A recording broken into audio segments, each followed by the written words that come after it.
This set of notes takes us through the lawmaking process, basically how a bill becomes a law. And it's kind of a snapshot look. It doesn't cover every little tiny detail, but it gives you a good sense of the major steps involved in getting a bill through Congress to the desk of the president and eventually passed into law.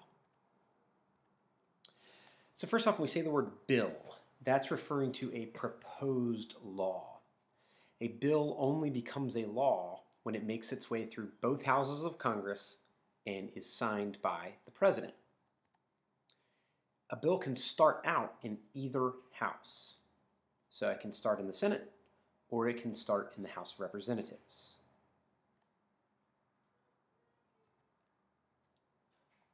So what are the basic steps, the major steps in getting a bill through? Well, first the bill has to be introduced.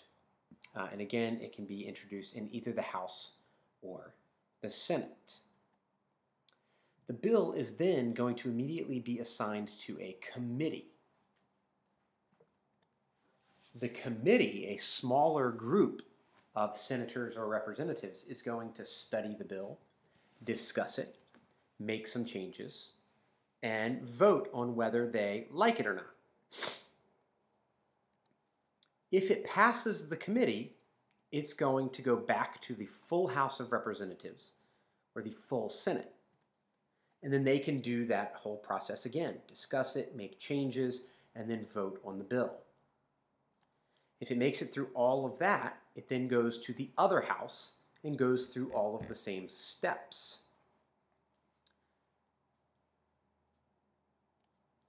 There's one additional step in the House of Representatives called the House Rules Committee. And it happens after a bill passes a committee. So if it goes to a committee and it passes, in the House, it's going to stop at the House Rules Committee, which will then decide the order that bills are going to be voted on. So the Rules Committee is sort of like a traffic cop because there's so many people in the House of Representatives. They're all suggesting bills. The Rules Committee gets to decide which ones are most important, which ones go to the front of the line, which ones have to wait their turn. So it's sort of like a traffic cop. Once it gets past the House Rules Committee, then it goes on to the full House of Representatives.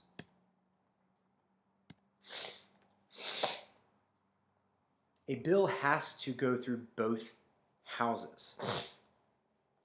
If it's voted for in one but against in the other, then it dies.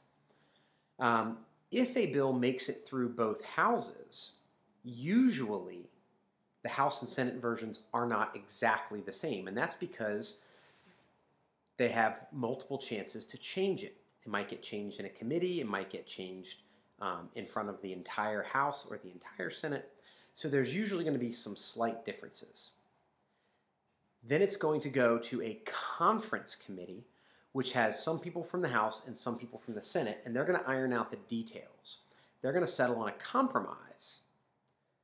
So say, for example, there's a bill about transportation, and the House version has $300 million, and the Senate version has $350 million. Well, they're not exactly the same. You can't have two versions of the same bill, so they're going to have to work together and come out with a compromise. And maybe they get together and they decide on $325 million. If it passes the conference committee, the bill will then go back to each house for a final vote.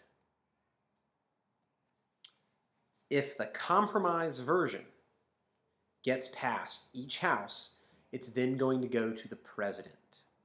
The president can either sign it or he can veto it.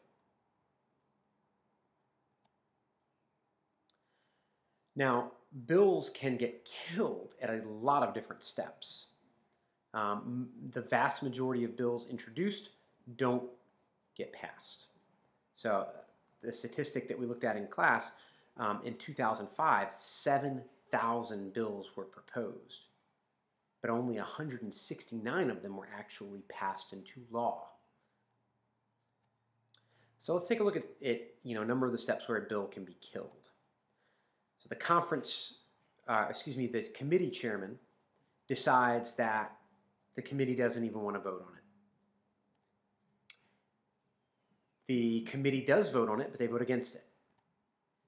The House Rules Committee decides not to schedule a bill for a vote. Either of the House or the Senate might vote against the bill.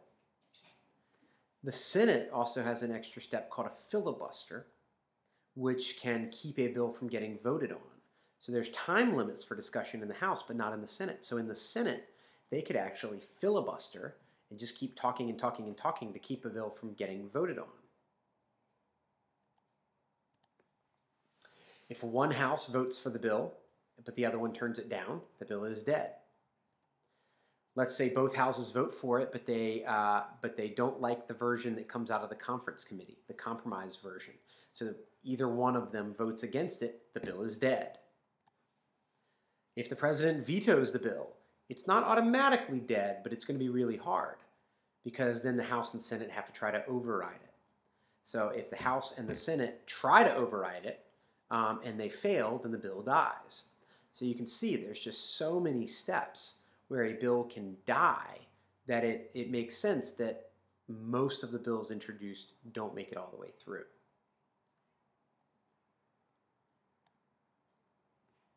One other detail too is that you got to remember there's lots of opportunities for changes.